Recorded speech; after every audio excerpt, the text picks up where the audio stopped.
வணக்கம் மக்களை, சற்று முன் கிடைத்த தகவல் ஒன்றை பார்க்க போகிறோம்.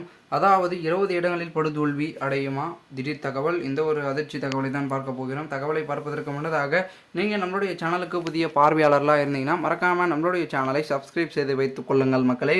தமிழகத்தில் திராவிட முன்னேற்ற கழகம் 20 இடங்களில் படுதோல்வி அடையும் அப்படின்னு நம்மளுடைய பாஜகவின் மிகவும் முக்கிய புள்ளியாக இருக்கக்கூடிய ராஜா அவர்கள் சொல்லியிருக்கிறார். ஓகேங்களா, என்ன சொல்லியிருக்காருன்னா, இவர் இதுக்கு முன்னாடி இதேமாதிரி சொல்லியிருந்தார்.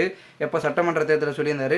அதே பார்த்தீங்கன்னா சொல்லிட்டு நீங்கள் சொல்வதெல்லாம் பார்த்தீங்கன்னா வைச்சப்படால் அப்படின்னு கூட நம்மளுடைய எதிர் தரப்பில் சொல்லியிருந்தாங்க நம்மளுடைய திமுகவினருக்கு.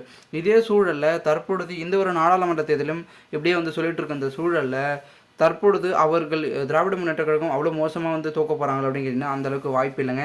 ஏன்னா அவங்களுடைய மெஜாரிட்டி என்பது ஆளுங்கட்சிக்காக இருக்கிறாங்க. அந்தளவுக்கு ரொம்பலாம் அடிமட்ட லெவலுக்குலாம் போக மாட்டாங்க.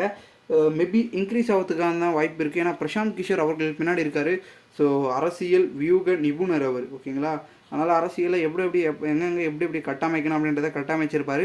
அதுக்கேற்ற மாதிரி வாக்கு சதவீதம் என்பது நம்மளுடைய திராவிட முன்னேற்ற கழகத்திற்கு அதிகமாக இருக்குது. கம்மியாலாம் இருக்காதுங்க, அதிகமாக இருக்குது. ஸோ அந்த அதிகமான இடங்கள் பெரும்பாலான இடங்கள் இருக்குமா அப்படின்னு கேட்டிங்கன்னா முற்றிலுமாக இருக்குங்க. ஓகேங்களா, பெரும்பாலான இடங்களை காட்டிலும் ஒரு முக்கியமாக பார்த்திங்கன்னா முக்கியத்துவமாக பார்க்கப்படுகிறது. ஸோ இந்த ஒரு சூழலில் அதனை பார்த்திங்கன்னா நம்ம பொறுத்திருந்தான் பார்க்கணும். என்ன நடக்க போகிறது, என்ன மாதிரியான மாற்றங்கள் விஷயங்கள் எல்லாத்தையுமே பார்த்திங்கன்னா நம்ம பொறுத்திருந்து செயல்பட்டால் தான் அனைத்து நமக்கு தெரிய வரும்.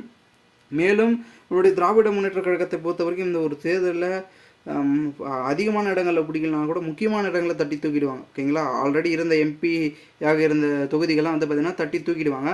ஏன்னா அந்தளவுக்கு பார்த்திங்கன்னா அங்கே செய்திருக்கக்கூடிய அரசியல் வியூகங்கள் அப்படி இருக்குங்க. ஓகேங்களா, இழுபறிகள் என்னதான் ஒரு சில தொகுதிகளில் இருந்தாலும் ஒரு சில இடங்களில் வியூகங்கள் பார்த்திங்கன்னா கட்டமைக்கப்பட்டிருக்கு.